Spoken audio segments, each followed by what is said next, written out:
Le berger allemand est certainement la race la plus répandue et la plus connue dans le monde entier. C'est le chien par excellence, mais il n'est pourtant pas toujours apprécié à sa juste valeur. Cette cassette entend faire connaître la race d'une manière plus approfondie, révéler ses secrets à ceux qui les ignorent et faire apprécier davantage ses qualités. Les images qui suivent vous montreront comment ce magnifique animal est employé dans toutes les activités cynophiles. C'est un chien fort bâti pour le mouvement, qu'il exécute avec une harmonie et une plastique rare. Il est doué d'une grande attention, de vigilance et de désinvolture. Les nerfs solides, il est fidèle et incorruptible. Combatif lorsqu'il faut, mais toujours docile envers son conducteur. Décidé et courageux, il mène à bien avec joie toutes les tâches qui lui sont confiées.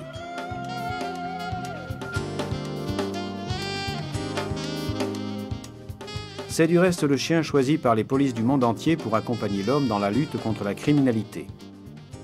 Son flair remarquable en fait un auxiliaire irremplaçable et infaillible pour les opérations anti-drogue, anti-sabotage, anti-séquestre, ainsi que dans les actions de recherche des criminels ou des personnes disparues.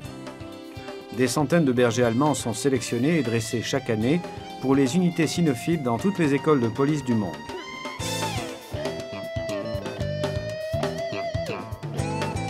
Il possède une structure de grand trotteur qui lui permet de conserver sans fatigue le museau en contact avec le terrain et donc de suivre les pistes avec une grande sûreté, ainsi qu'une solidité et un caractère rustique qui en font également le préféré des unités cynophiles de secours alpin dans toute l'Europe.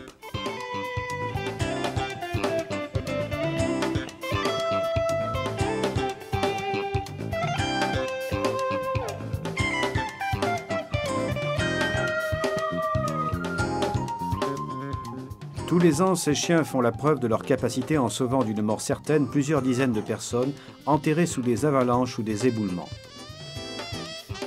Dans la protection civile aussi, les unités cynophiles volontaires de secours préfèrent cette race pour leurs interventions de recherche des personnes en surface ou sous les décombres.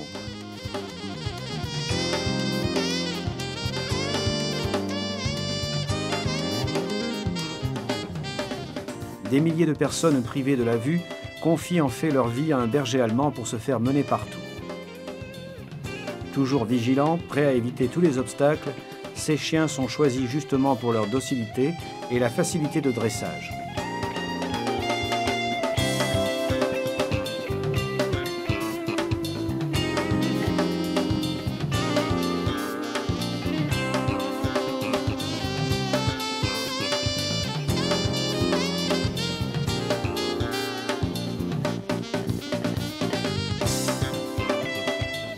Mais dans cette liste impressionnante de spécialités du berger allemand, n'oublions pas la première utilisation pour laquelle cette race fut sélectionnée à l'origine, à savoir la protection des troupeaux. Une activité aujourd'hui dominée par les croisements les plus bizarres, mais qui en effet nécessite toute la bravoure du berger allemand.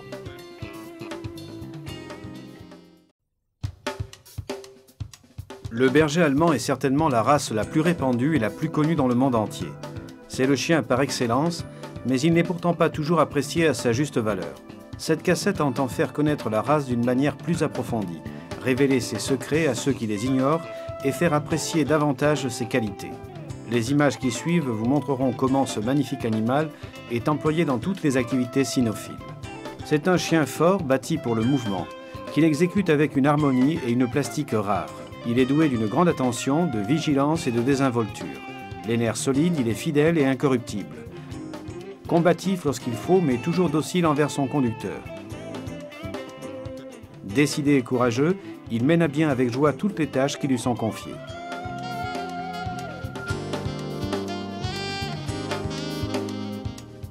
C'est du reste le chien choisi par les polices du monde entier pour accompagner l'homme dans la lutte contre la criminalité.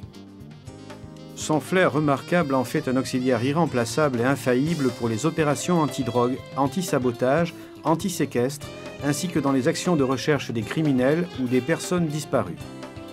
Des centaines de bergers allemands sont sélectionnés et dressés chaque année pour les unités cynophiles dans toutes les écoles de police du monde.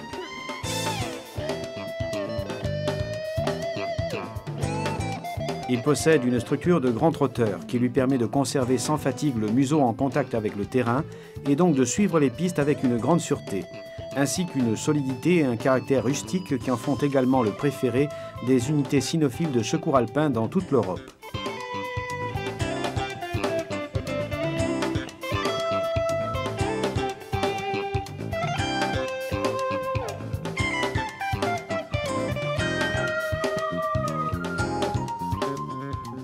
Tous les ans, ces chiens font la preuve de leur capacité en sauvant d'une mort certaine plusieurs dizaines de personnes enterrées sous des avalanches ou des éboulements.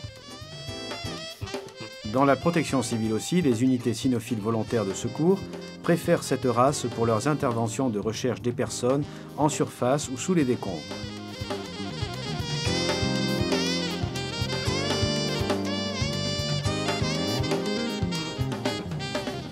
Des milliers de personnes privées de la vue confient en fait leur vie à un berger allemand pour se faire mener partout.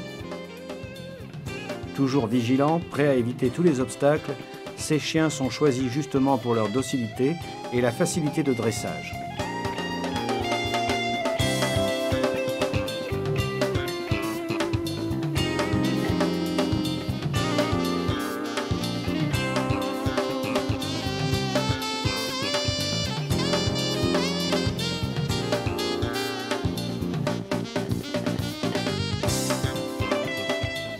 Mais dans cette liste impressionnante de spécialités du berger allemand, n'oublions pas la première utilisation pour laquelle cette race fut sélectionnée à l'origine, à savoir la protection des troupeaux.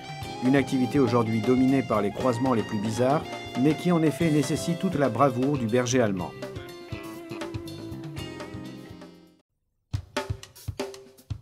Le berger allemand est certainement la race la plus répandue et la plus connue dans le monde entier. C'est le chien par excellence, mais il n'est pourtant pas toujours apprécié à sa juste valeur. Cette cassette entend faire connaître la race d'une manière plus approfondie, révéler ses secrets à ceux qui les ignorent et faire apprécier davantage ses qualités. Les images qui suivent vous montreront comment ce magnifique animal est employé dans toutes les activités cynophiles. C'est un chien fort bâti pour le mouvement, qu'il exécute avec une harmonie et une plastique rare. Il est doué d'une grande attention, de vigilance et de désinvolture. Les nerfs solides, il est fidèle et incorruptible. Combatif lorsqu'il faut, mais toujours docile envers son conducteur. Décidé et courageux, il mène à bien avec joie toutes les tâches qui lui sont confiées.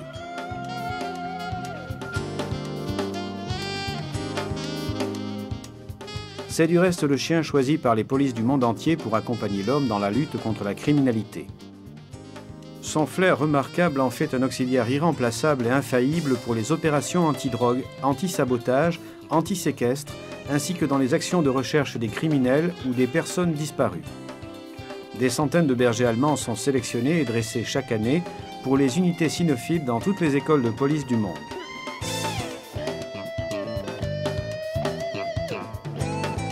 Il possède une structure de grand trotteur qui lui permet de conserver sans fatigue le museau en contact avec le terrain et donc de suivre les pistes avec une grande sûreté, ainsi qu'une solidité et un caractère rustique qui en font également le préféré des unités cynophiles de secours alpins dans toute l'Europe.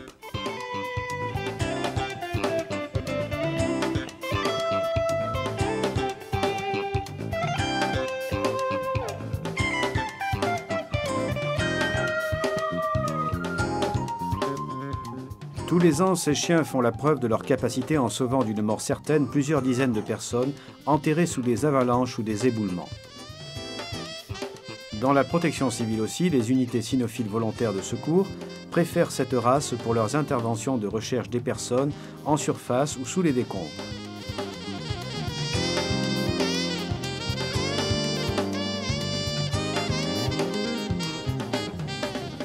Des milliers de personnes privées de la vue confient en fait leur vie à un berger allemand pour se faire mener partout. Toujours vigilants, prêts à éviter tous les obstacles, ces chiens sont choisis justement pour leur docilité et la facilité de dressage.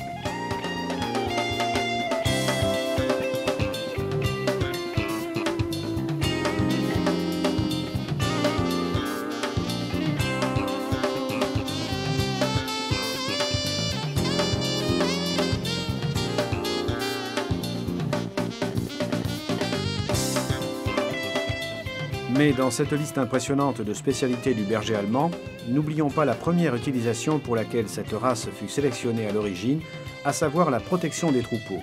Une activité aujourd'hui dominée par les croisements les plus bizarres, mais qui en effet nécessite toute la bravoure du berger allemand.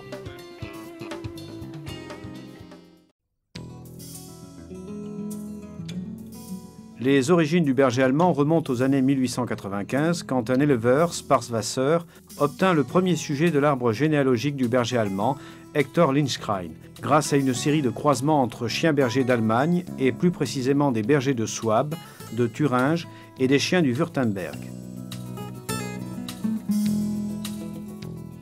Mais le véritable père historique de la race fut le capitaine de cavalerie Max von Stephanitz, qui acheta Hector Linskrein, le rebaptisa Orand von Grafat, premier inscrit dans le livre d'origine, Zugbuch, de la race sous le numéro SZ1. Après Orand von Grafat, il y eut d'autres sujets qui contribuèrent à la lignée de l'élevage du berger allemand, comme Clodo von Boxberger ou bien Utz von Ausschütting, le Sieger de 1929. Citons aussi Rolf von Osnabrücker, jusqu'à arriver à des sujets comme Quanto von den Wienerau, Mutz von den Pelstirfarm, Uran von Wildtigerland, qui influencèrent tous fortement la production mondiale avec les innombrables accouplements qui furent effectués.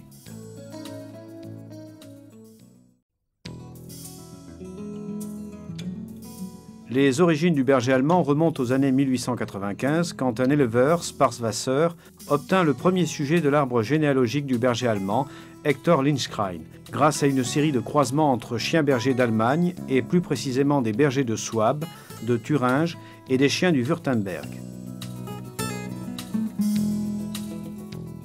Mais le véritable père historique de la race fut le capitaine de cavalerie Max von Stephanitz, qui acheta Hector Linskrein, le rebaptisa Orand von Grafat, premier inscrit dans le livre d'origine, Zugbuch, de la race sous le numéro SZ1. Après Orand von Grafat, il y eut d'autres sujets qui contribuèrent à la lignée de l'élevage du berger allemand, comme Clodo von Boxberger ou bien Utz von Ausschütting, le Sieger de 1929. Citons aussi Rolf von Osnabrücker, jusqu'à arriver à des sujets comme Quanto von den Wienerau, Mutz von den Pelstirfarm, Uran von Wildtigerland, qui influencèrent tous fortement la production mondiale avec les innombrables accouplements qui furent effectués.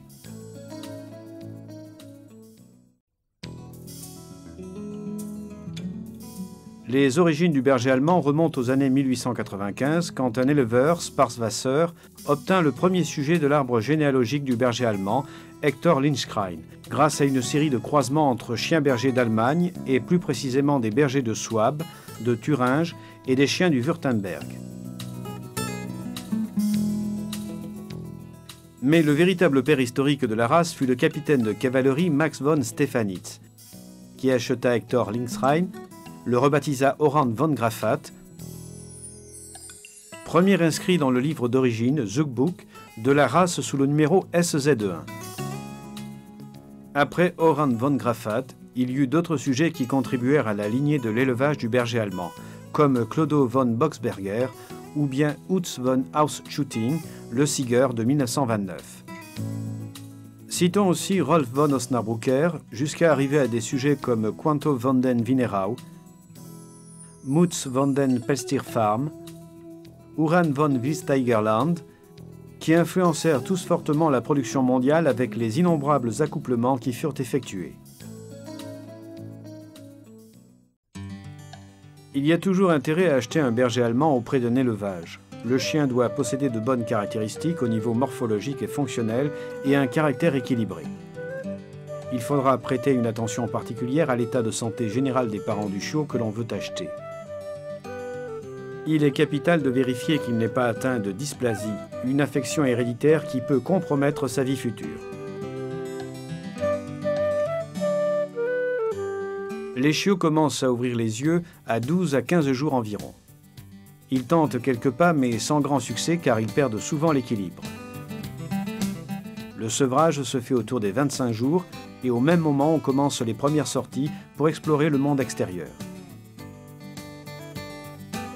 À 45 jours, ils marchent, trottent et courent. Le sevrage est terminé. Les chiots mangent comme des loups. Ils peuvent quitter leur mère et commencer une vie indépendante. Il y a un phénomène à ne pas rater car il ne se produit qu'une fois, c'est le fameux imprinting. Pendant la période qui va de la 3e à la 6e semaine, le chiot reconnaîtra de manière irréversible sa mère comme son semblable, puis l'homme, et il mémorisera pour toujours les expériences de type social qu'il vivra alors. Le jeu est essentiel parce que de nombreux comportements se développent à travers lui.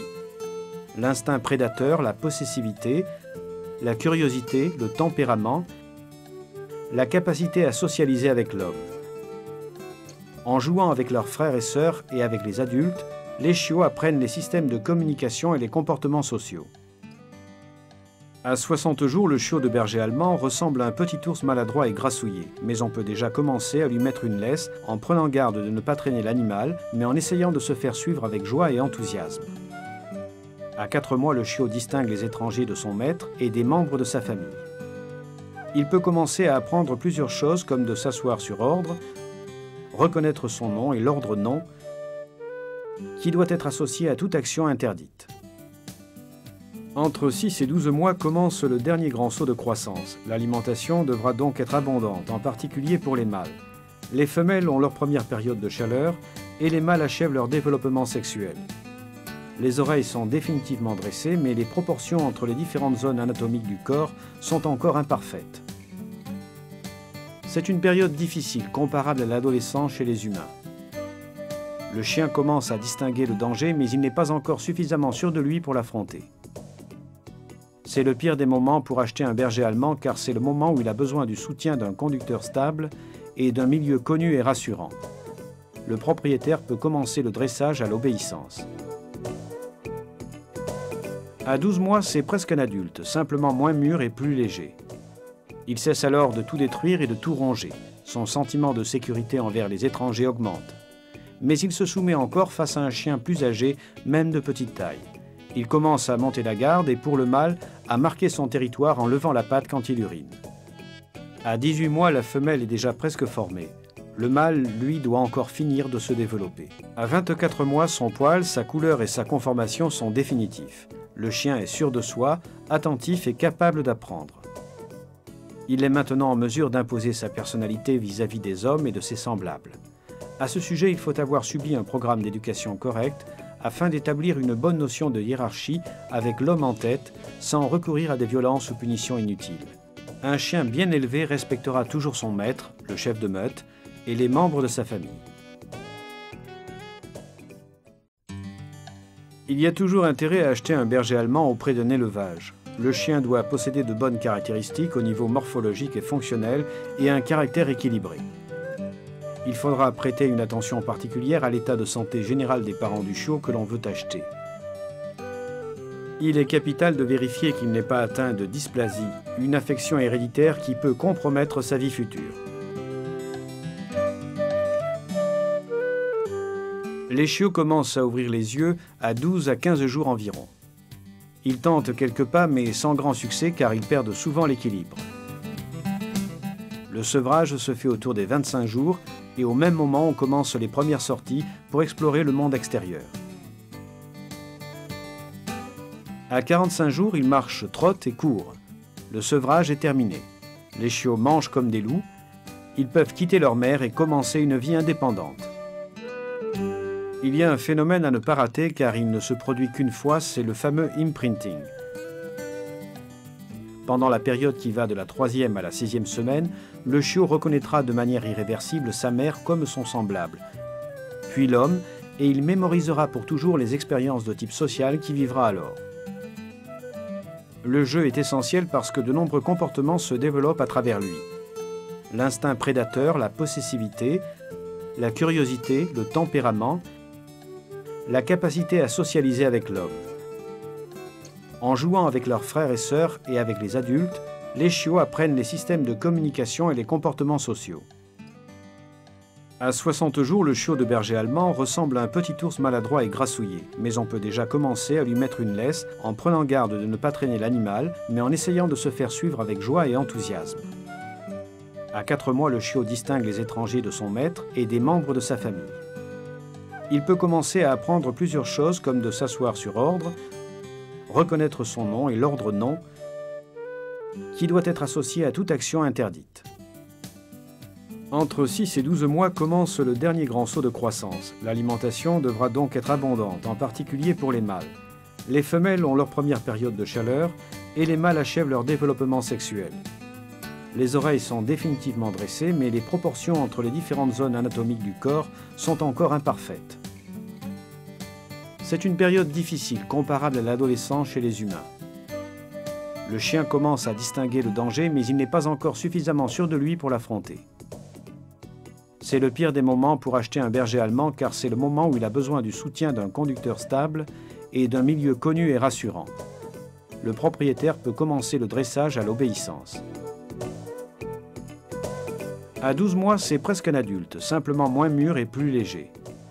Il cesse alors de tout détruire et de tout ronger. Son sentiment de sécurité envers les étrangers augmente. Mais il se soumet encore face à un chien plus âgé, même de petite taille. Il commence à monter la garde et, pour le mâle, à marquer son territoire en levant la patte quand il urine. À 18 mois, la femelle est déjà presque formée. Le mâle, lui, doit encore finir de se développer. À 24 mois, son poil, sa couleur et sa conformation sont définitifs. Le chien est sûr de soi, attentif et capable d'apprendre. Il est maintenant en mesure d'imposer sa personnalité vis-à-vis des hommes et de ses semblables. À ce sujet, il faut avoir subi un programme d'éducation correct afin d'établir une bonne notion de hiérarchie avec l'homme en tête, sans recourir à des violences ou punitions inutiles. Un chien bien élevé respectera toujours son maître, le chef de meute, et les membres de sa famille. Il y a toujours intérêt à acheter un berger allemand auprès d'un élevage. Le chien doit posséder de bonnes caractéristiques au niveau morphologique et fonctionnel et un caractère équilibré. Il faudra prêter une attention particulière à l'état de santé général des parents du chiot que l'on veut acheter. Il est capital de vérifier qu'il n'est pas atteint de dysplasie, une affection héréditaire qui peut compromettre sa vie future. Les chiots commencent à ouvrir les yeux à 12 à 15 jours environ. Ils tentent quelques pas, mais sans grand succès car ils perdent souvent l'équilibre. Le sevrage se fait autour des 25 jours et au même moment on commence les premières sorties pour explorer le monde extérieur. À 45 jours, ils marchent, trottent et courent. Le sevrage est terminé. Les chiots mangent comme des loups. Ils peuvent quitter leur mère et commencer une vie indépendante. Il y a un phénomène à ne pas rater car il ne se produit qu'une fois, c'est le fameux imprinting. Pendant la période qui va de la 3e à la 6e semaine, le chiot reconnaîtra de manière irréversible sa mère comme son semblable, puis l'homme, et il mémorisera pour toujours les expériences de type social qu'il vivra alors. Le jeu est essentiel parce que de nombreux comportements se développent à travers lui. L'instinct prédateur, la possessivité, la curiosité, le tempérament, la capacité à socialiser avec l'homme.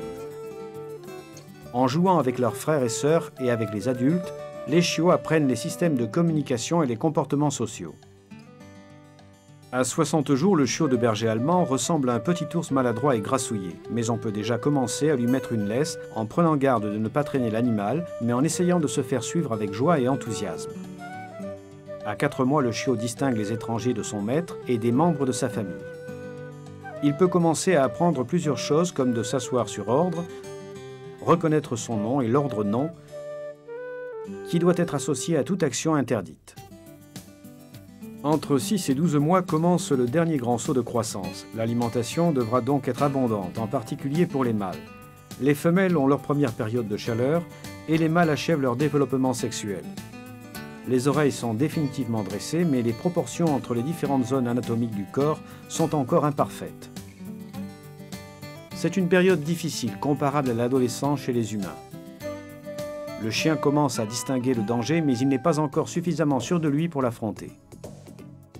C'est le pire des moments pour acheter un berger allemand, car c'est le moment où il a besoin du soutien d'un conducteur stable et d'un milieu connu et rassurant. Le propriétaire peut commencer le dressage à l'obéissance. À 12 mois, c'est presque un adulte, simplement moins mûr et plus léger. Il cesse alors de tout détruire et de tout ronger. Son sentiment de sécurité envers les étrangers augmente. Mais il se soumet encore face à un chien plus âgé, même de petite taille. Il commence à monter la garde et, pour le mâle, à marquer son territoire en levant la patte quand il urine. À 18 mois, la femelle est déjà presque formée. Le mâle, lui, doit encore finir de se développer. À 24 mois, son poil, sa couleur et sa conformation sont définitifs. Le chien est sûr de soi, attentif et capable d'apprendre. Il est maintenant en mesure d'imposer sa personnalité vis-à-vis des hommes et de ses semblables. À ce sujet, il faut avoir subi un programme d'éducation correct afin d'établir une bonne notion de hiérarchie avec l'homme en tête, sans recourir à des violences ou punitions inutiles. Un chien bien élevé respectera toujours son maître, le chef de meute, et les membres de sa famille. Construisons à présent un berger allemand. Les images suivantes nous montreront quelles sont les caractéristiques morphologiques idéales pour cette race. De taille moyenne, légèrement allongé, fort et bien musclé, avec une ossature sèche et une structure solide. La hauteur au garrot est de 60 à 65 cm pour le mâle et de 55 à 60 cm pour la femelle.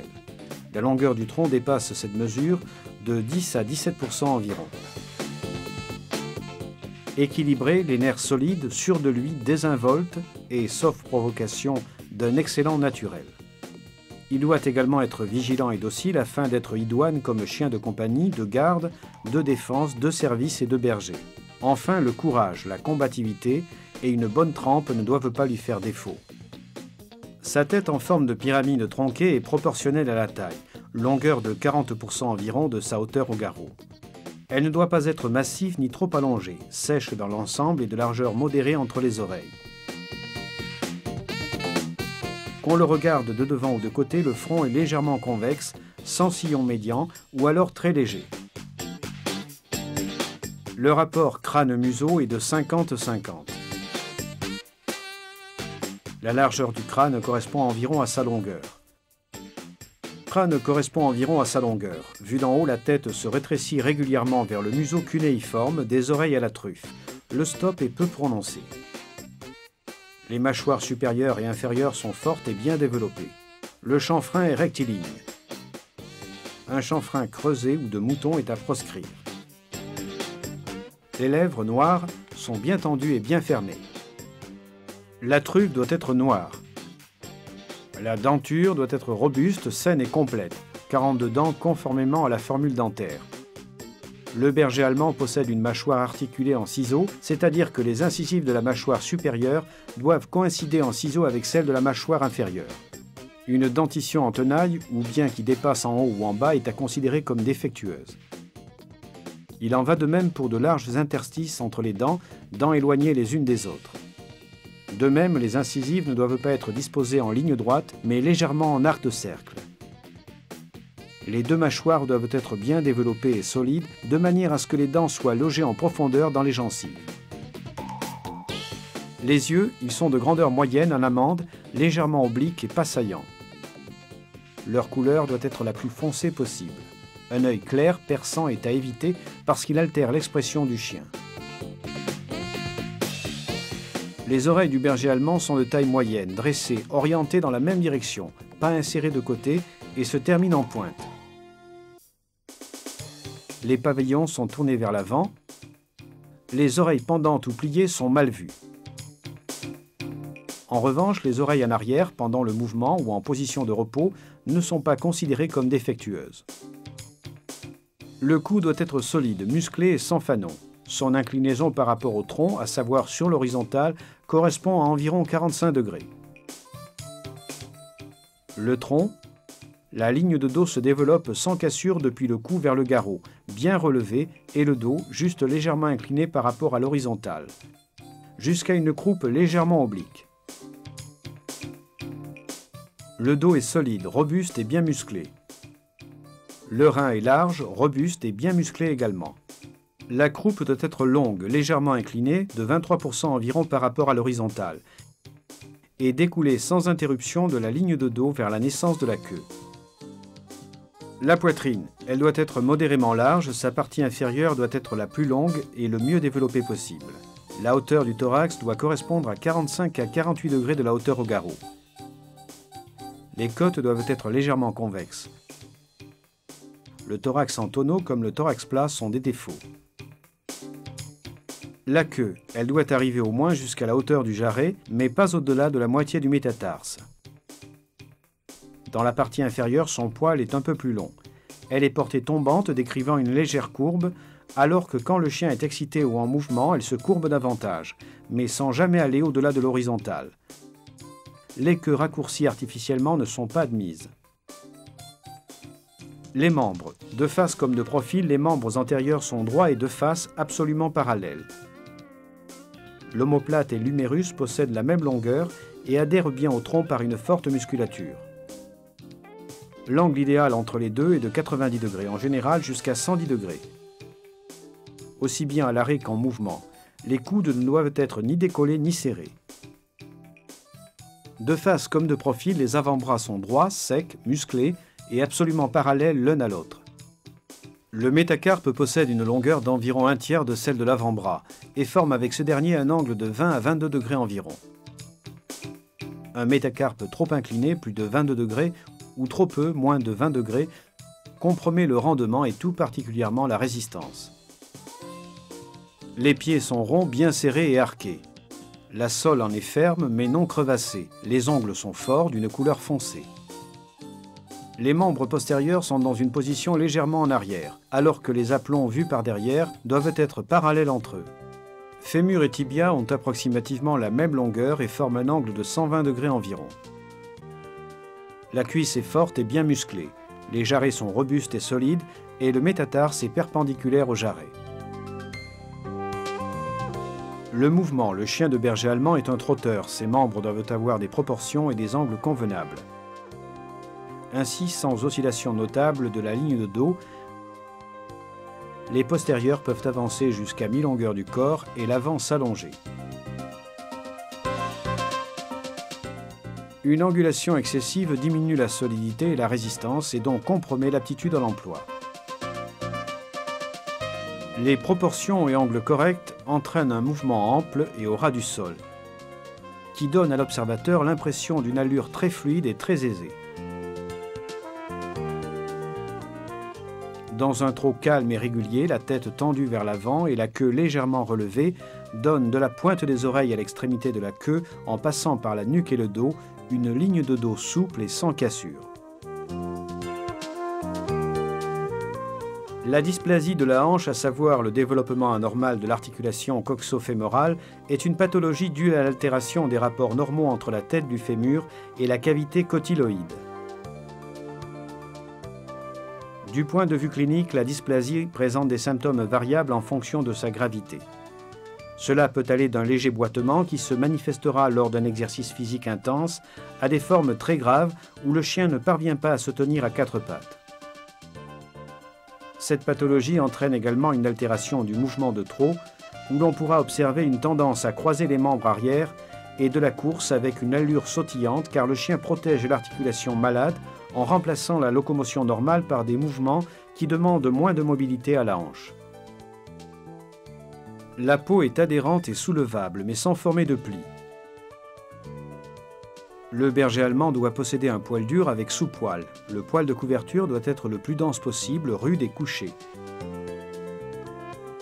Sur la tête, dans la partie intérieure des oreilles, sur le devant des membres, aux pieds et sur les doigts, le poil doit être court, alors qu'il est un peu plus long et plus fourni sur le cou. Sur la partie postérieure des membres, le poil s'allonge respectivement jusqu'à l'articulation du carpe et jusqu'au jarret. Sur la partie arrière de la cuisse, il forme des pantalons modérés. La robe doit être noire avec des marques brun-rouge, brun, jaune ou gris clair. Noir ou gris unicolore avec des nuances grises plus foncées, selle et masque noir. Les petites taches blanches sur le poitrail ou la couleur très claire de la face interne des membres ne sont que tolérées. Quelle que soit la couleur, la truffe doit toujours être noire. L'absence du masque, l'œil clair jusqu'à perçant, les taches si claires qu'elles en sont blanchâtres sur la poitrine et à l'intérieur des membres, les ongles clairs et la pointe de la queue rousse sont des signes qui révèlent une pigmentation médiocre. Le sous-poil possède une tonalité légèrement grise. Le blanc n'est pas admis. Taille, poids. Pour les mâles, hauteur au garrot de 60 à 65 cm, poids de 30 à 40 kg. Pour les femelles, hauteur au garrot de 55 à 60 cm, poids de 22 à 32 kg. Les mâles doivent posséder 2 testicules normalement développés, tous deux descendus dans le scrotum.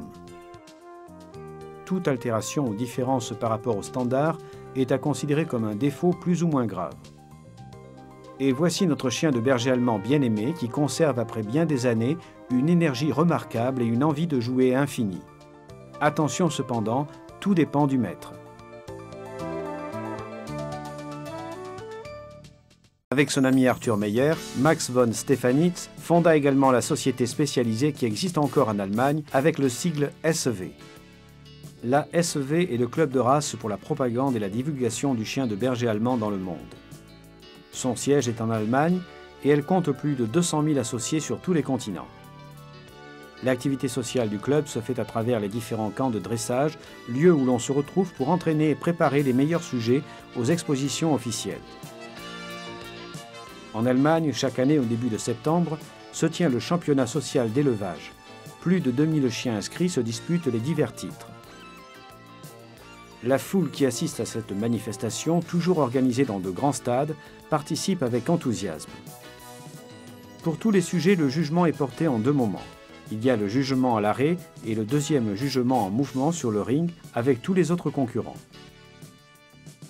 Le juge fait avancer à sa discrétion tous les sujets jugés jusqu'à arriver à un classement final. Les mentions décernées sont excellents, très bons, bons, assez bons. Les meilleurs sujets conquièrent les titres prestigieux de Sieger et Auslese. Les concurrents de la classe travail doivent également passer un test de caractère qui pourra être classé comme prononcé, présent ou insuffisant. Mais comment un chien arrive-t-il en classe travail? Voici comment cela fonctionne.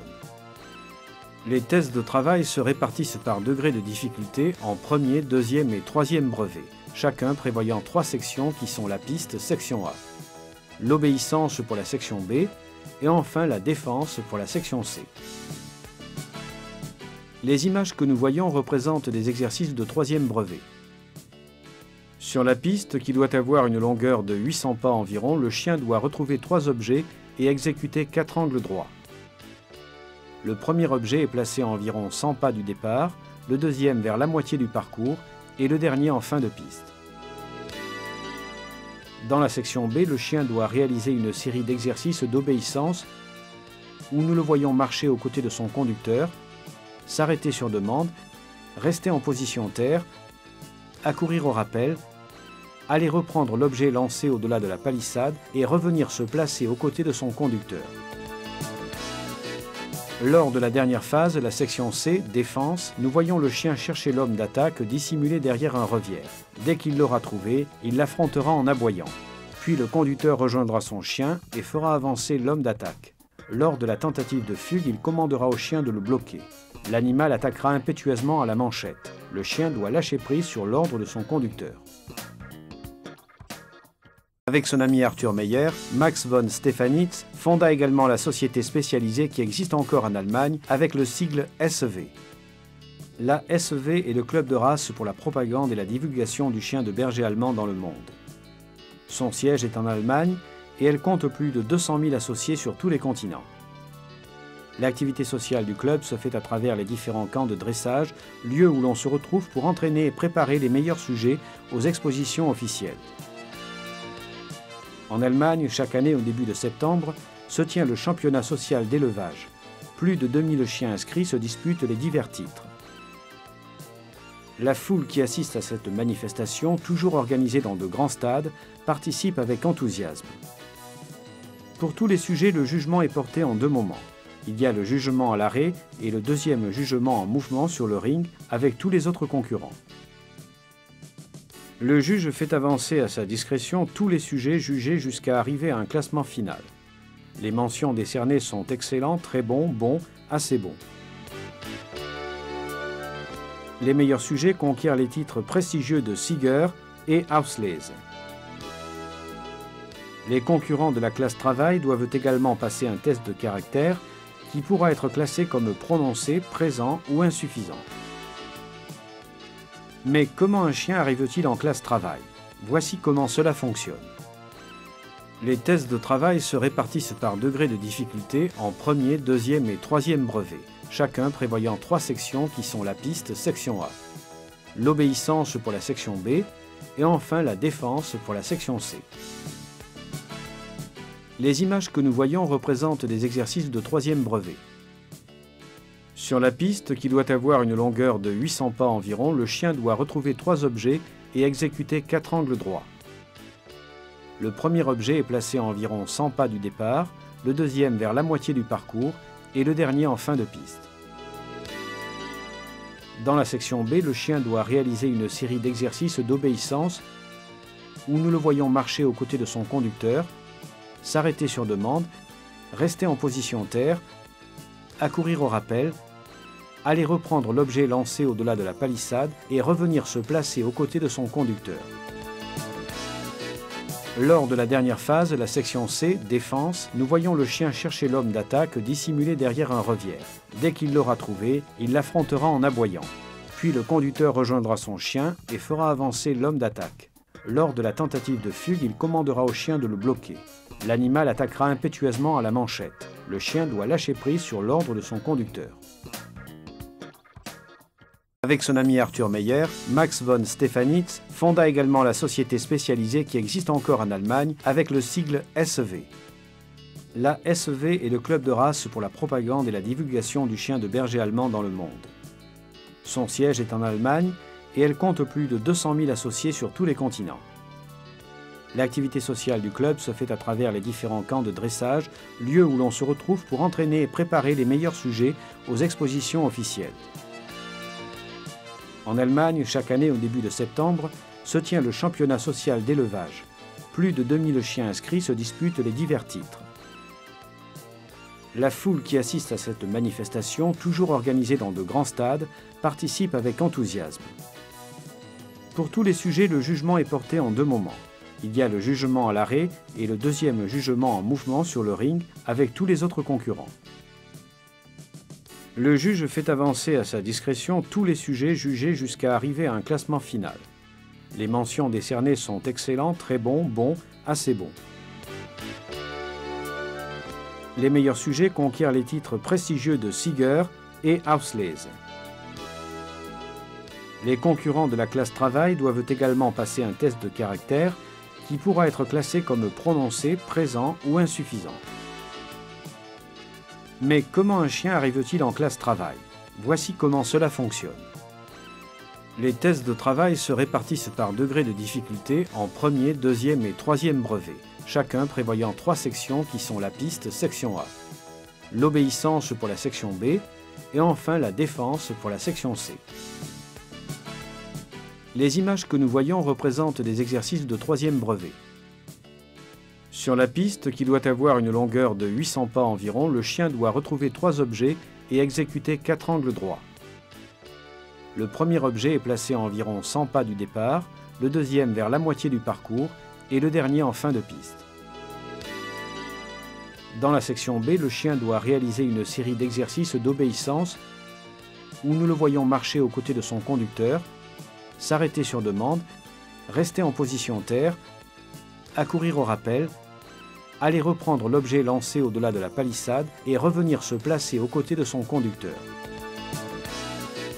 Lors de la dernière phase, la section C, défense, nous voyons le chien chercher l'homme d'attaque dissimulé derrière un revière. Dès qu'il l'aura trouvé, il l'affrontera en aboyant.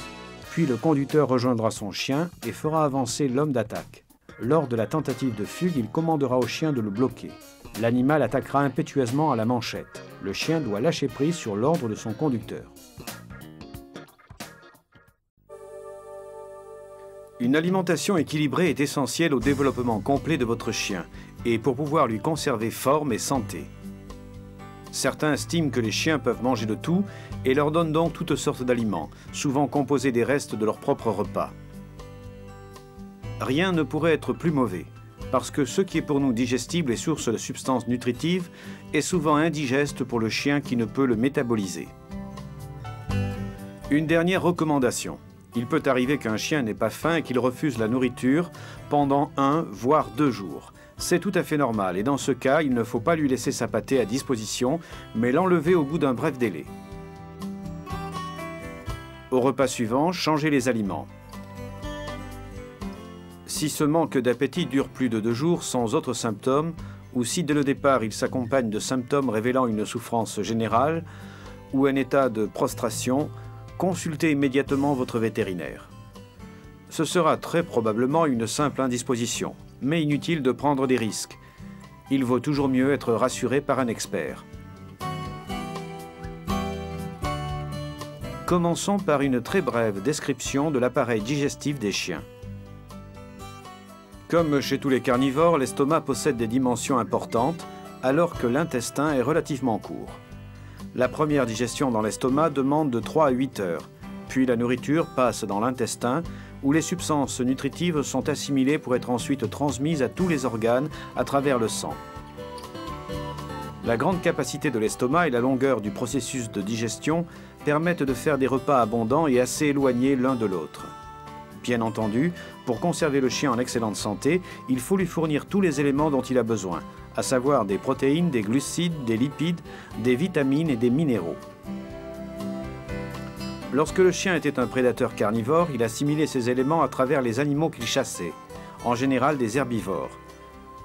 Ensuite, la civilisation l'a amené à se nourrir différemment, mais il sera toujours nécessaire de lui fournir les substances adéquates. C'est à travers l'alimentation que le chien produit l'énergie qui lui sert à maintenir ses fonctions vitales et à bouger. Plus l'activité sera intense et plus l'apport en énergie devra être abondant. Sans vouloir rentrer dans une étude alimentaire qui demanderait un traité entier, nous pouvons simplement dire que le chien a surtout besoin de graisses ou lipides, d'origine animale ou végétale, et que ce sont elles qui fournissent l'énergie qui lui est nécessaire et s'accumulent dans l'organisme pour fournir l'énergie de réserve éventuelle. Les protéines qui forment la plus grande partie du corps animal sont tout aussi essentielles. Elles sont indispensables à la formation de tous les tissus, en particulier des muscles, et constituent également la base des hormones et du sang. C'est dire si elles sont un élément irremplaçable dans une alimentation correcte, tout spécialement chez les chiots qui doivent encore construire leur corps.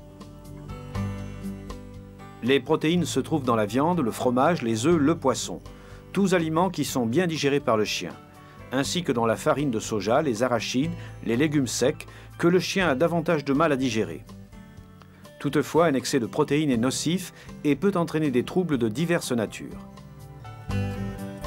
Les glucides ne sont pas indispensables dans l'alimentation du chien. Ils sont cependant très utiles à la fin de la gestation. L'amidon, le plus important des féculents, est mal digéré par le chien et doit subir des traitements préliminaires, comme la cuisson, la réduction en flocons, etc. C'est pourquoi, si vous donnez des pâtes ou du riz à votre ami, il faudra les faire bouillir très longuement afin d'éliminer une bonne partie de l'amidon qui s'y trouve. Les fibres qui accompagnent souvent les glucides sont surtout utiles dans l'alimentation des chiens sédentaires parce qu'elles aident à prévenir la constipation grâce à leur vitesse de transit dans l'appareil digestif. Les vitamines, elles aussi, sont nécessaires, même si une très petite quantité suffit. Elles sont présentes dans de nombreux végétaux et sont synthétisées par les herbivores. C'est pour cela que lorsqu'un carnivore dévore sa proie, en général herbivore, il commence par l'intestin qui contient des résidus de nourriture végétale pas encore digérés. C'est également la raison pour laquelle, malgré votre déception, votre chien se nourrit des excréments d'animaux herbivores dès qu'il en a l'occasion. Un excès de vitamines peut avoir des effets négatifs. Si vous utilisez de la nourriture toute prête, avant d'ajouter des intégrateurs, lisez bien quelles sont les substances contenues dans la pâtée. En cas de doute, consultez votre vétérinaire. Les minéraux sont un élément essentiel et ils sont également fournis par l'alimentation. La carence de certains minéraux comme le calcium, le fer, le potassium, le sodium, le cuivre et d'autres peut entraîner une croissance irrégulière du chiot, avec de graves conséquences, et chez l'adulte un état de faiblesse générale ou même divers problèmes à différents niveaux.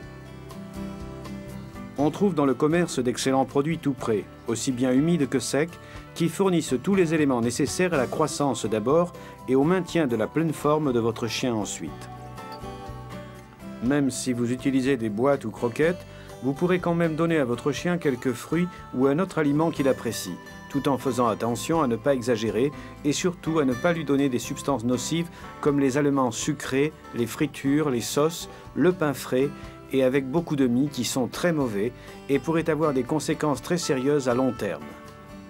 Si vous préférez préparer vous-même la pâtée, suivez les conseils de l'éleveur qui vous a vendu le chien ou ceux de votre vétérinaire habituel.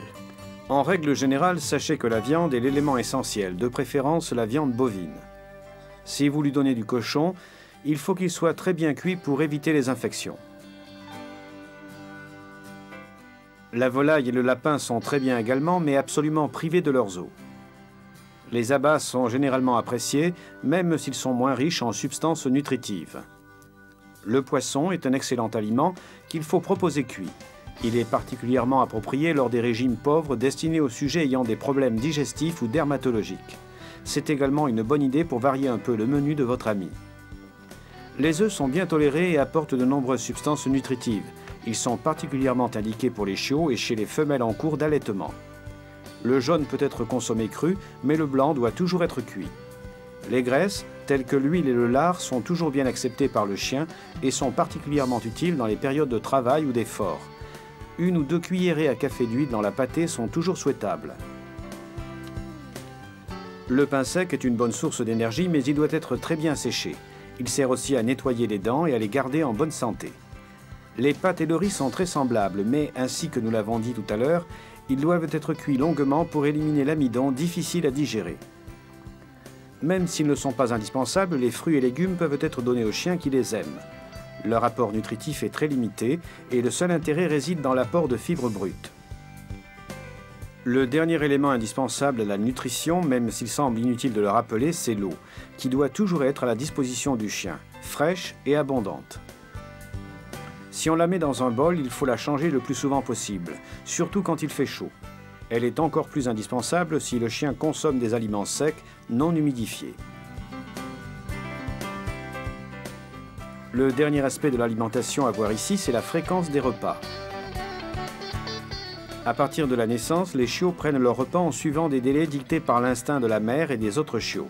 Pendant le sevrage, on réduit progressivement le nombre de tétées et on les intègre avec des aliments appropriés, indiqués par un éleveur expert ou par le vétérinaire.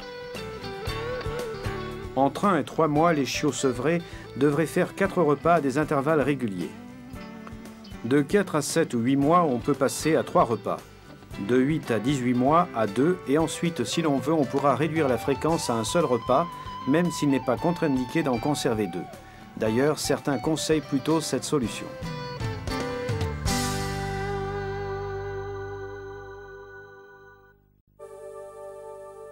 Une alimentation équilibrée est essentielle au développement complet de votre chien et pour pouvoir lui conserver forme et santé. Certains estiment que les chiens peuvent manger de tout et leur donnent donc toutes sortes d'aliments, souvent composés des restes de leur propre repas. Rien ne pourrait être plus mauvais, parce que ce qui est pour nous digestible et source de substances nutritives est souvent indigeste pour le chien qui ne peut le métaboliser. Une dernière recommandation. Il peut arriver qu'un chien n'ait pas faim et qu'il refuse la nourriture pendant 1 voire 2 jours. C'est tout à fait normal et dans ce cas, il ne faut pas lui laisser sa pâtée à disposition, mais l'enlever au bout d'un bref délai. Au repas suivant, changez les aliments. Si ce manque d'appétit dure plus de 2 jours sans autres symptômes, ou si dès le départ il s'accompagne de symptômes révélant une souffrance générale ou un état de prostration, consultez immédiatement votre vétérinaire. Ce sera très probablement une simple indisposition, mais inutile de prendre des risques. Il vaut toujours mieux être rassuré par un expert. Commençons par une très brève description de l'appareil digestif des chiens. Comme chez tous les carnivores, l'estomac possède des dimensions importantes, alors que l'intestin est relativement court. La première digestion dans l'estomac demande de 3 à 8 heures, puis la nourriture passe dans l'intestin, où les substances nutritives sont assimilées pour être ensuite transmises à tous les organes à travers le sang. La grande capacité de l'estomac et la longueur du processus de digestion permettent de faire des repas abondants et assez éloignés l'un de l'autre. Bien entendu, pour conserver le chien en excellente santé, il faut lui fournir tous les éléments dont il a besoin, à savoir des protéines, des glucides, des lipides, des vitamines et des minéraux. Lorsque le chien était un prédateur carnivore, il assimilait ces éléments à travers les animaux qu'il chassait, en général des herbivores. Ensuite, la civilisation l'a amené à se nourrir différemment, mais il sera toujours nécessaire de lui fournir les substances adéquates. C'est à travers l'alimentation que le chien produit l'énergie qui lui sert à maintenir ses fonctions vitales et à bouger. Plus l'activité sera intense et plus l'apport en énergie devra être abondant. Sans vouloir rentrer dans une étude alimentaire qui demanderait un traité entier, nous pouvons simplement dire que le chien a surtout besoin de graisses ou lipides, d'origine animale ou végétale, et que ce sont elles qui fournissent l'énergie qui lui est nécessaire et s'accumulent dans l'organisme pour fournir l'énergie de réserve éventuelle. Les protéines qui forment la plus grande partie du corps animal sont tout aussi essentielles. Elles sont indispensables à la formation de tous les tissus, en particulier des muscles, et constituent également la base des hormones et du sang. C'est dire si elles sont un élément irremplaçable dans une alimentation correcte, tout spécialement chez les chiots qui doivent encore construire leur corps. Les protéines se trouvent dans la viande, le fromage, les œufs, le poisson, tous aliments qui sont bien digérés par le chien, ainsi que dans la farine de soja, les arachides, les légumes secs, que le chien a davantage de mal à digérer. Toutefois, un excès de protéines est nocif et peut entraîner des troubles de diverses natures. Les glucides ne sont pas indispensables dans l'alimentation du chien. Ils sont cependant très utiles à la fin de la gestation. L'amidon, le plus important des féculents, est mal digéré par le chien et doit subir des traitements préliminaires, comme la cuisson, la réduction en flocons, etc. C'est pourquoi, si vous donnez des pâtes ou du riz à votre ami, il faudra les faire bouillir très longuement afin d'éliminer une bonne partie de l'amidon qui s'y trouve. Les fibres qui accompagnent souvent les glucides sont surtout utiles dans l'alimentation des chiens sédentaires parce qu'elles aident à prévenir la constipation grâce à leur vitesse de transit dans l'appareil digestif. Les vitamines, elles aussi, sont nécessaires, même si une très petite quantité suffit. Elles sont présentes dans de nombreux végétaux et sont synthétisées par les herbivores. C'est pour cela que lorsqu'un carnivore dévore sa proie, en général herbivore, il commence par l'intestin qui contient des résidus de nourriture végétale pas encore digérés. C'est également la raison pour laquelle, malgré votre déception, votre chien se nourrit des excréments d'animaux herbivores dès qu'il en a l'occasion. Un excès de vitamines peut avoir des effets négatifs. Si vous utilisez de la nourriture toute prête, avant d'ajouter des intégrateurs, lisez bien quelles sont les substances contenues dans la pâtée. En cas de doute, consultez votre vétérinaire.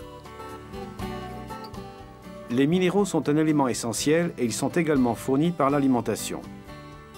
La carence de certains minéraux comme le calcium, le fer, le potassium, le sodium, le cuivre et d'autres peut entraîner une croissance irrégulière du chiot, avec de graves conséquences, et chez l'adulte un état de faiblesse générale ou même divers problèmes à différents niveaux. On trouve dans le commerce d'excellents produits tout prêts, aussi bien humides que secs, qui fournissent tous les éléments nécessaires à la croissance d'abord et au maintien de la pleine forme de votre chien ensuite. Même si vous utilisez des boîtes ou croquettes, vous pourrez quand même donner à votre chien quelques fruits ou un autre aliment qu'il apprécie, tout en faisant attention à ne pas exagérer et surtout à ne pas lui donner des substances nocives comme les aliments sucrés, les fritures, les sauces, le pain frais et avec beaucoup de mie qui sont très mauvais et pourraient avoir des conséquences très sérieuses à long terme. Si vous préférez préparer vous-même la pâtée, suivez les conseils de l'éleveur qui vous a vendu le chien ou ceux de votre vétérinaire habituel. En règle générale, sachez que la viande est l'élément essentiel, de préférence la viande bovine. Si vous lui donnez du cochon, il faut qu'il soit très bien cuit pour éviter les infections. La volaille et le lapin sont très bien également, mais absolument privés de leurs os. Les abats sont généralement appréciés, même s'ils sont moins riches en substances nutritives. Le poisson est un excellent aliment qu'il faut proposer cuit. Il est particulièrement approprié lors des régimes pauvres destinés aux sujets ayant des problèmes digestifs ou dermatologiques. C'est également une bonne idée pour varier un peu le menu de votre ami. Les œufs sont bien tolérés et apportent de nombreuses substances nutritives. Ils sont particulièrement indiqués pour les chiots et chez les femelles en cours d'allaitement.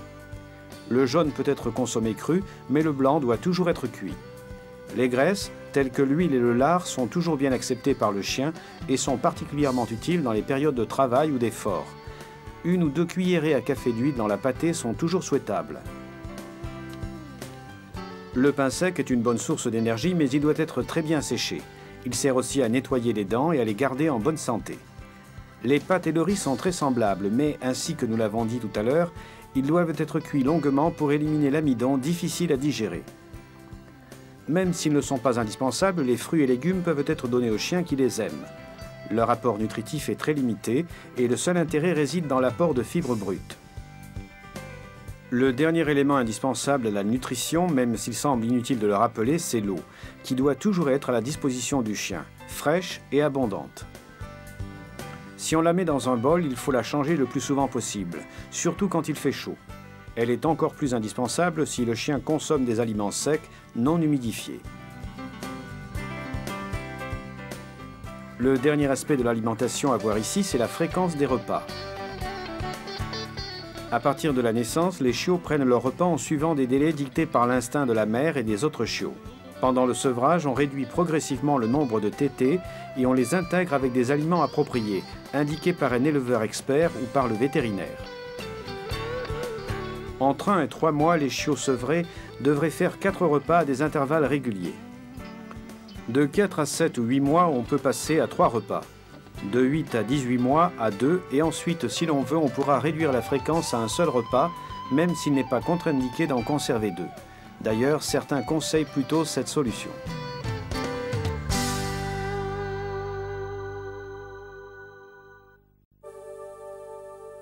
Une alimentation équilibrée est essentielle au développement complet de votre chien et pour pouvoir lui conserver forme et santé. Certains estiment que les chiens peuvent manger de tout et leur donnent donc toutes sortes d'aliments, souvent composés des restes de leur propre repas. Rien ne pourrait être plus mauvais, parce que ce qui est pour nous digestible et source de substances nutritives est souvent indigeste pour le chien qui ne peut le métaboliser. Une dernière recommandation. Il peut arriver qu'un chien n'ait pas faim et qu'il refuse la nourriture pendant 1 voire 2 jours. C'est tout à fait normal et dans ce cas, il ne faut pas lui laisser sa pâtée à disposition, mais l'enlever au bout d'un bref délai. Au repas suivant, changez les aliments.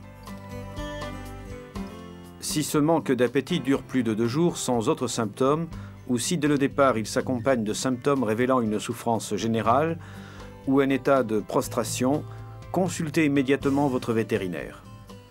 Ce sera très probablement une simple indisposition, mais inutile de prendre des risques. Il vaut toujours mieux être rassuré par un expert. Commençons par une très brève description de l'appareil digestif des chiens. Comme chez tous les carnivores, l'estomac possède des dimensions importantes, alors que l'intestin est relativement court. La première digestion dans l'estomac demande de 3 à 8 heures, puis la nourriture passe dans l'intestin, où les substances nutritives sont assimilées pour être ensuite transmises à tous les organes à travers le sang. La grande capacité de l'estomac et la longueur du processus de digestion permettent de faire des repas abondants et assez éloignés l'un de l'autre. Bien entendu, pour conserver le chien en excellente santé, il faut lui fournir tous les éléments dont il a besoin, à savoir des protéines, des glucides, des lipides, des vitamines et des minéraux.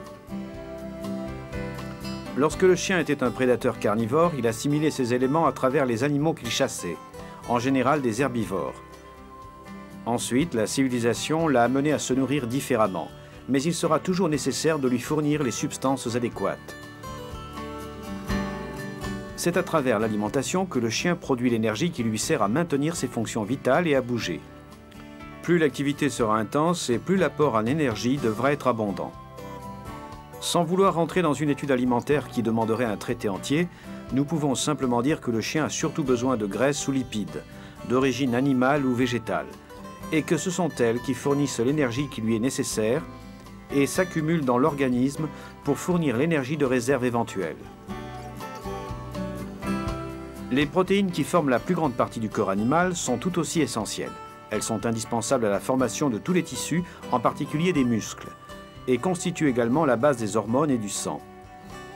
C'est dire si elles sont un élément irremplaçable dans une alimentation correcte, tout spécialement chez les chiots qui doivent encore construire leur corps. Les protéines se trouvent dans la viande, le fromage, les œufs, le poisson, tous aliments qui sont bien digérés par le chien, ainsi que dans la farine de soja, les arachides, les légumes secs, que le chien a davantage de mal à digérer. Toutefois, un excès de protéines est nocif et peut entraîner des troubles de diverses natures. Les glucides ne sont pas indispensables dans l'alimentation du chien. Ils sont cependant très utiles à la fin de la gestation. L'amidon, le plus important des féculents, est mal digéré par le chien et doit subir des traitements préliminaires, comme la cuisson, la réduction en flocons, etc. C'est pourquoi, si vous donnez des pâtes ou du riz à votre ami, il faudra les faire bouillir très longuement afin d'éliminer une bonne partie de l'amidon qui s'y trouve.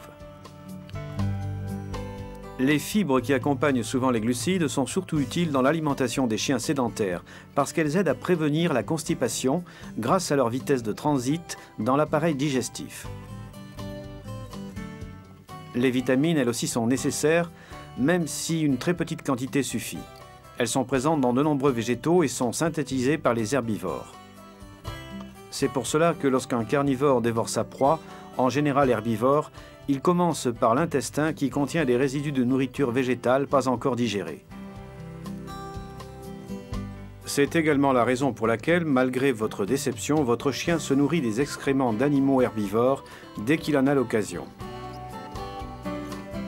Un excès de vitamines peut avoir des effets négatifs.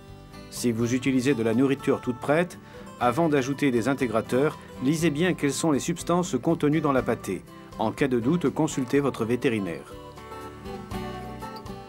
Les minéraux sont un élément essentiel et ils sont également fournis par l'alimentation. La carence de certains minéraux comme le calcium, le fer, le potassium, le sodium, le cuivre et d'autres peut entraîner une croissance irrégulière du chiot, avec de graves conséquences, et chez l'adulte un état de faiblesse générale ou même divers problèmes à différents niveaux. On trouve dans le commerce d'excellents produits tout prêts, aussi bien humides que secs, qui fournissent tous les éléments nécessaires à la croissance d'abord et au maintien de la pleine forme de votre chien ensuite.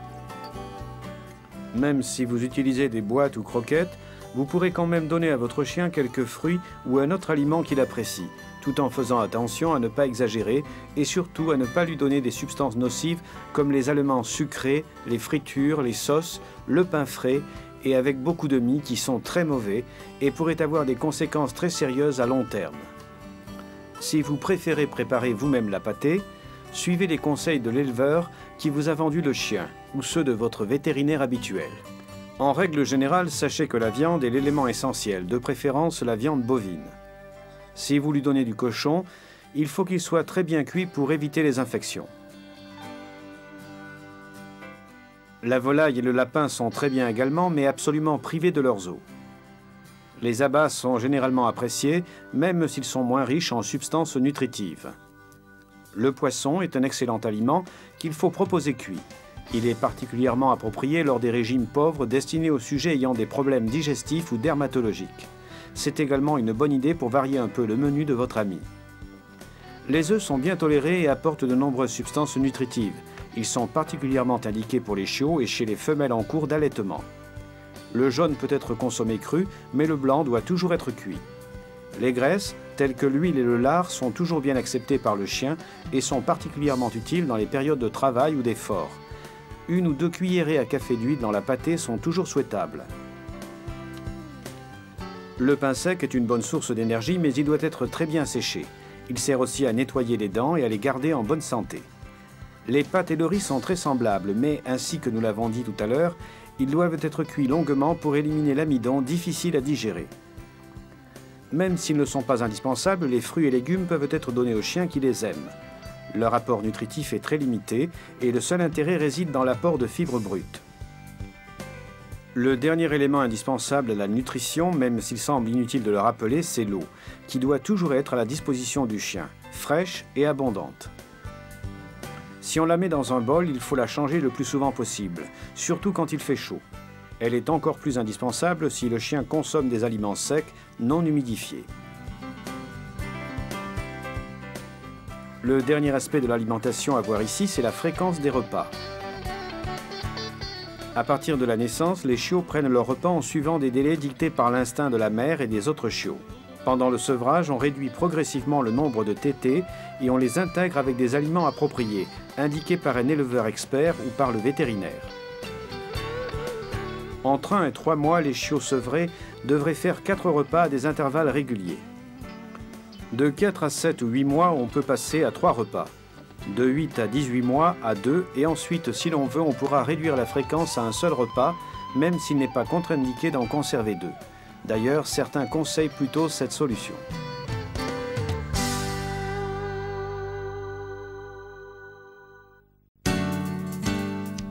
Adopter un chien est une décision importante qu'il faut pondérer soigneusement et prendre en toute connaissance de cause. La vaccination doit toujours être effectuée le plus scrupuleusement possible afin de protéger non seulement le chiot, mais aussi le sujet adulte contre les maladies les plus communes. En règle générale, lorsque le chiot quitte son élevage, il a été vacciné entre 40 et 45 jours avec une primo-vaccination contre la maladie de Carré, l'hépatite contagieuse et la parvovirose. La deuxième vaccination polyvalente est légèrement effectuée 3 semaines plus tard. Elle couvre les 3 maladies précédentes, mais aussi la leptospirose. Un mois plus tard, on pourra effectuer encore une vaccination quadrivalente également, puis les rappels seront indispensables tous les ans. Pour être vacciné, le chien doit être en parfaite santé et en particulier vermifugé. En règle générale, il faut exécuter un traitement vermifuge 2 fois par an. Il existe plusieurs types d'ascarides dont chacun infecte spécifiquement une espèce animale, homme compris. Et il n'existe pratiquement aucun risque zoonose, c'est-à-dire de transmission de l'infestation du chien à l'homme. Il est tout aussi important de protéger le chien contre les ectoparasites, à savoir ceux qui s'installent dans le pelage du chien, comme les puces ou les tiques, tous deux hématophages. De plus, les puces sont un hôte intermédiaire pour un type de ténia. Pour libérer le chien de ses fastidieux locataires, il existe de nombreux produits spécifiques, mais il ne faudra pas oublier d'intervenir également au niveau de l'environnement du chien. L'été accentue les problèmes provoqués par les hôtes désagréables, en particulier les tiques qui arrivent justement dans les premières chaleurs.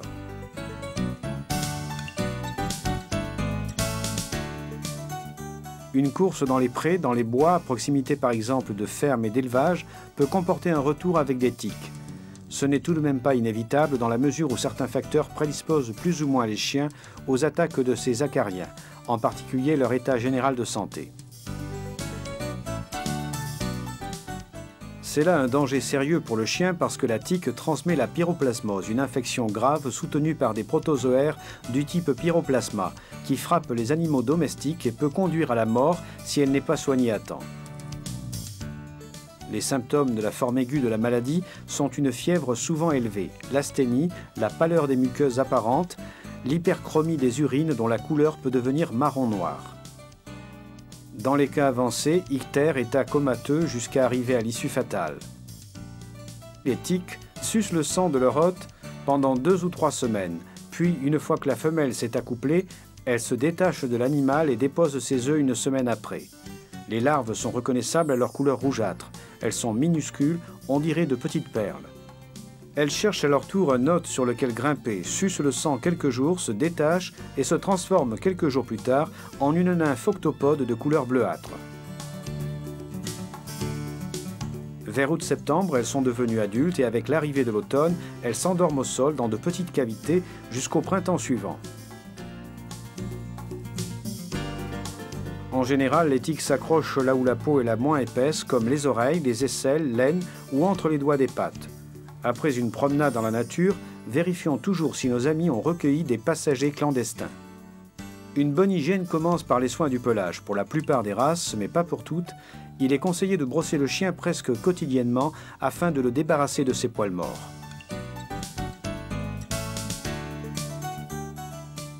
De nombreuses races ont besoin d'un toilettage particulier, à exécuter plusieurs fois par an. Il ne faut pas généraliser la notion qu'un pelage brillant est un signe de bonne santé, parce que pour certaines races, au contraire, il doit être plutôt opaque. Il ne faut pas laver le chien trop souvent car ses glandes sébacées produisent un suin qui exerce une fonction protectrice que les lavages menacent. Dans des conditions normales, la peau doit être toujours propre, sans pellicule ni desquamation d'aucune sorte. Si des altérations cutanées apparaissent, comme des eczémas, des zones d'alopécie, c'est-à-dire la chute du poil sans repousse, des épaisseurs ou une pigmentation anormale, il faudra consulter le vétérinaire sans tarder. En effet, de nombreuses maladies peuvent être légères et guérir sans difficulté, mais cela dépend toujours d'une intervention dans les délais les plus brefs possibles. Contrôlez régulièrement l'état des ongles. Les ongles s'usent d'eux-mêmes lorsque le chien exerce une activité physique normale. mais il est parfois nécessaire de les couper avec une pince appropriée.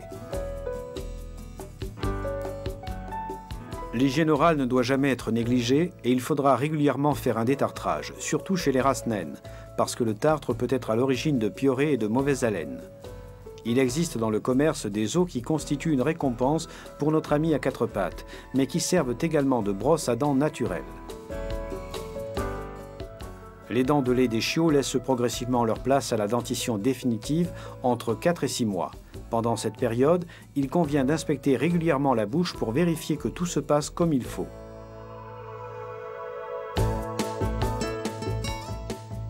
La filariose cardiopulmonaire est une grave maladie qui frappe le sang et le cœur provoquée par une nématode parasite, la Dirofilaria immitis.